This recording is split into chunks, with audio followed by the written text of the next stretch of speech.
જય શ્રી કૃષ્ણ બાળકો, કેમ છો બધા? મજામાં તો છો ને? હું પણ મજામાં છું. તો ચાલો આજે આપણે એક સરસ મજાની વાર્તા સાંભળીએ. બાળકો, તમને ખબર છે વાર્તાનું નામ છે વિચારીને કામ કરો. એક સરસ મજાનું ખેતર હતું. આ ખેતર આખું ઘઉંનું હતું અને ઘઉંના ખેતરના પાસે એક શેઢો હતો અને શેઢા ઉપર જામફળનું એક સરસ મજાનું ઝાડ હતું અને આ જામફળના ઝાડ ઉપર લીલા લીલા સરસ મજાના ચમકદાર અને ચટાકેદાર જામફળો લટકતા હતા. અને આ જામફળના ઝાડ ઉપર એક ચંપા નામની ખિસકોલી રહેતી હતી. રોજ સરસ મજાના તાજા માજા મીઠા મધુરા જામફળ ખાય અને બાજુમાં ઘઉંનું ખેતર હતું. સરસ મજાનો લીલો અને મીઠો ઘઉંનો પોક ખાય અને આવી રીતે પોતાનું જીવન પસાર કરતી હતી.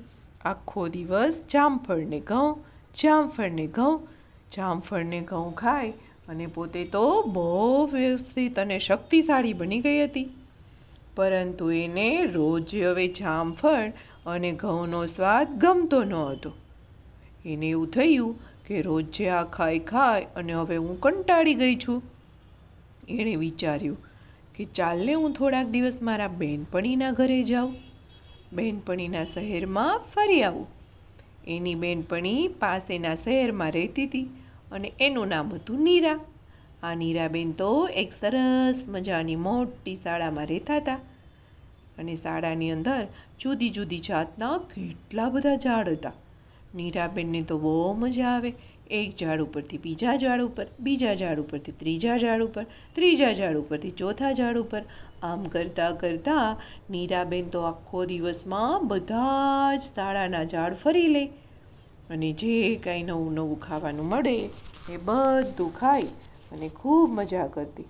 અને એને ખાવાનું પણ એટલું સ્વાદિષ્ટ મળતું હતું. અને આ નીરાબેન તો સરસ મજાનું કેન્ટીનમાંથી સારું સારું ખાઈ આવે. ક્યારેક શાળાની છોકરીઓ સીંગ, દાળિયા, કચોરી જે કાંઈ પણ નાસ્તો કરતી હોય ને એ ત્યાં ઢોળાય. આ બધું નીરાબેન ખાઈ આવે એટલે એને તો સરસ મજાનો ચટાકેદાર સ્વાદ રોજ મળી જતો હતો. અને ત્યાં શાળામાં એક મોટું ગ્રાઉન્ડ હતું અને આની અંદર સરસ મજાની લોન હતી.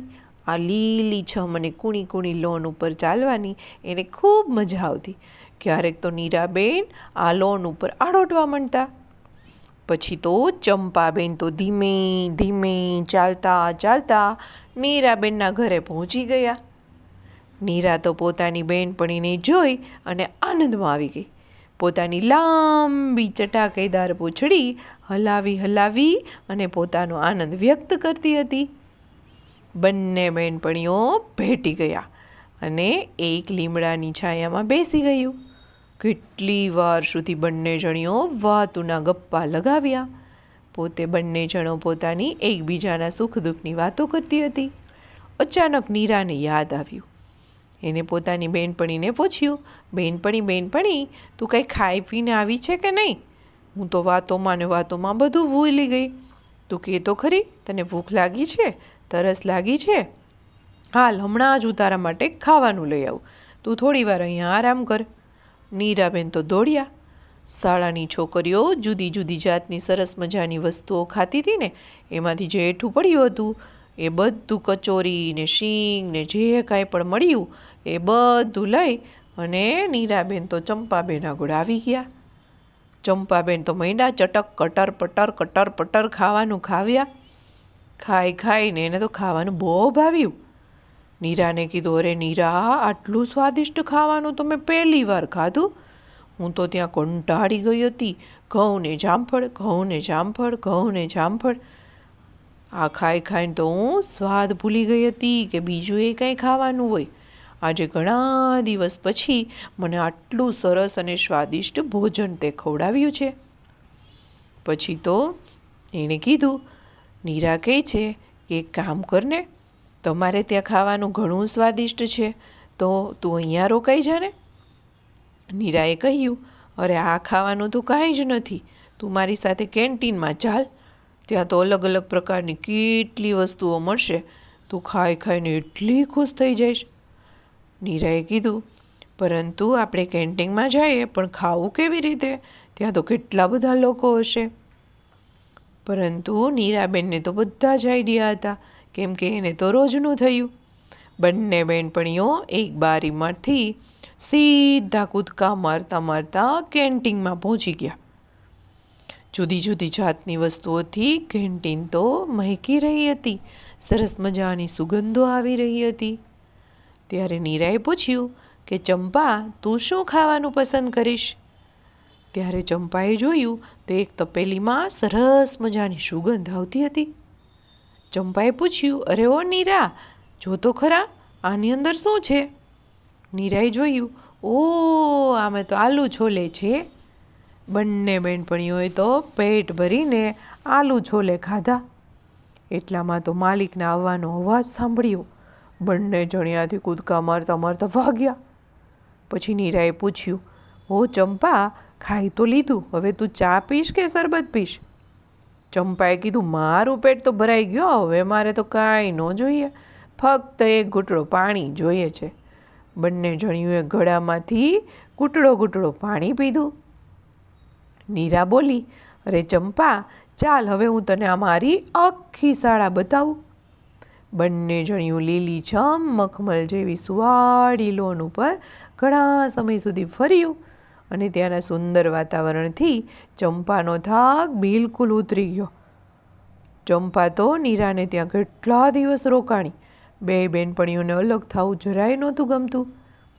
નીરાને ત્યાં તો ખુલ્લી જગ્યા, ચારે તરફ લીલાછમ વૃક્ષો, ખાવા પીવાની કેટલી સ્વાદિષ્ટ વસ્તુઓ, આ બધું ચંપાને તો બહુ સારું લાગ્યું. નીરાએ કીધું, ચંપા, તું ઘરે જઈને શું કરીશ? એક કામ કર, હવે તું હંમેશના માટે મારી સાથે અહીંયા રહી જા. ચંપાએ કહ્યું, ના રે ના બેન, હું તો હવે 2-3 દિવસમાં પાછી જવાની છું. મિત્રની સાથે હંમેશા રહેવાથી પ્રેમ વધતો નથી પણ ઘટે છે. આપણે બે દૂર હોઈએ પછી પાછા ભેગા થવાની કેટલી મજા આવે, વાતો કરવાની, મળવાની. નીરાએ કીધું, સાચી વાત છે હો તારી. પછી તો બંને બહેનપણીઓ શહેરમાં ફરવા માટે નીકળી. ફરતા ફરતા એક તળાવના કિનારે પહોંચી ગયું. નીરા અને ચંપા બંને જણીઓ તળાવની પાળ ઉપર એક જાળીમાં છુપાઈ ગયું. ચંપાને તો તળાવ બહુ ગમી ગયું. એણે પહેલાં કોઈ દિવસ આવું તળાવ જોયું જ નહોતું. તળાવમાં છોકરીઓ નાહી રહી હતી, કેટલીક છોકરીઓ હોડી ચલાવી રહી હતી. ચંપા તો ધ્યાનથી એને જોતી હતી. ચંપાએ કીધું, ચાલ ને આપણે પણ તળાવમાં હોડી ચલાવીએ, ચાલ ને આપણે તળાવના કિનારે નાહવા જઈએ. ત્યારે નીરાએ કીધું, સાંભળ, ઊભી રહે. આપણે અહીંયા પહેલી વખત આવ્યા છીએ અને તું તો પહેલી વખત સાવ છે. તને તો ખબર નથી કે આ તળાવ કેટલું ઊંડું છે, એટલે એનાથી તું તો દૂર જ રહેજે. ત્યારે ચંપાએ કીધું, નીરા, શું તું આવી વાતો કરે છે? તું ખોટી ડરે છે. ચાલ ને આપણે બે કિનારા ઉપર બેસીને નાહી લઈએ. ચંપાએ કીધું કે તું તરત કિનારા ઉપરથી નીચે નહીં જાતી, ત્યાં ને ત્યાં બેઠી રહેજે. ત્યાં તો થોડીક વારમાં શું થયું? ધબાક કરતો અવાજ સંભળાયો. ચંપા તો સીધો કૂદકો લગાવ્યો તો અંદર અને તળાવની અંદર ડૂબવા લાગી, બૂમો પાડવા લાગી, બેનપણી, બચાવ. આ પરિસ્થિતિ જોતા થોડી વાર તો નીરા તો સ્તબ્ધ થઈ ગઈ. હવે મારે કરવું શું? કેવી રીતે હું મારી બેનપણીને બચાવીશ? પરંતુ તરત મદદ કરવા માટે દોડી. જલ્દીથી એણે બાજુમાં એક ખજૂરીની લાંબી સળી ઉઠાવી અને તળાવની અંદર ફેંકી દીધી. અને અચાનક ચંપાની પાસે જઈને સળી પડી ગઈ. જેમ તેમ કરી અને ચંપાએ એને પકડી લીધી અને તરત જ એની મદદે કિનારા ઉપર આવી ગઈ. ચંપાના વર્તનથી આજે એને શરમ આવતી હતી કે આજે તો મેં કેવું વર્તન કર્યું. મારી બહેનપણી ક્યારની સમજાવતી હતી કે કૂદકો નહીં મારતી અને મેં ધબાંગ કરતો કૂદકો લગાવ્યો અને અચાનક આજે તો હું ડૂબી જ જવાની હતી. પછી એને બહેનપણીને કીધું, કરે બહેનપણી, આજે તારી વાત માન્યા વગર હું ભયંકર મુશ્કેલીમાં પડવાની હતી. આજે તો મેં મોટી ભૂલ કરી છે. જો તું મારી મદદે ન આવી હોત ને સમયસર તો આજે તો મારા રામ રમી ગયા હોત. નીરાએ કહ્યું કે ભગવાનનો આભાર માન કે તું બચી ગઈ છો, નહીં તો વિચાર કર કે આજે મારી સ્થિતિ શું હોત. આપણે સમજી વિચારીને કામ કરવું જોઈએ. કોઈ પણ નવી જગ્યાએ જઈએ ત્યારે જ્યાં ત્યાં બધે કૂદવાનું નહીં. પહેલાં આપણે નજીકની બધી જ વસ્તુઓને જોવાની, નિરીક્ષણ કરવાનું, પછી ત્યાં જવાનું. પછી તો નીરાબેન સમજાવવા લાગ્યા કે આપણા કરતાં જેને વધારે અનુભવ હોય ને એની વાત માનવી જોઈએ, અને જે ઉતાવળ કર્યા કરે અને આ કામો લોભમાં આવીને આવા કામો કરે એને શું થાય, પાછળથી દુઃખી થાય. પછી ચંપાએ કીધું, સાચું કહે છે હો બેનપણી, આપણે આપણી જ વાતને વળગી રહેવું ન જોઈએ, ક્યારેક બીજાની વાત પણ ધ્યાનથી સાંભળવી જોઈએ. પછી ચંપાએ તો એ દિવસથી પ્રતિજ્ઞા કરી લીધી કે હવે હું મારા મનનું ધાર્યું જ નહીં કરું, સમજી વિચારીને કામ કરીશ. એની પ્રતિજ્ઞાથી નીરા પણ પ્રસન્ન થઈ ગઈ કે તારી પ્રતિજ્ઞાનું હંમેશા ધ્યાન રાખજે.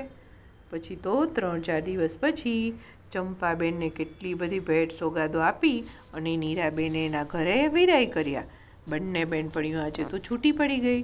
ખૂબ રડ્યું, એકાબીજાની યાદ આવશે આવું બધું વિચારી, અને પરંતુ એને એક નિર્ણય લીધો હતો કે આપણે બંને વર્ષમાં 2 થી 3 વાર તો મળીશું જ. પછી બંને જણીયું છૂટી પડી અને પોતપોતાના ઘરે ગઈ, ખાધું પીધું ને રાજ કર્યું. તો બાળકો આવજો. જય શ્રી કૃષ્ણ. નમો નમઃ.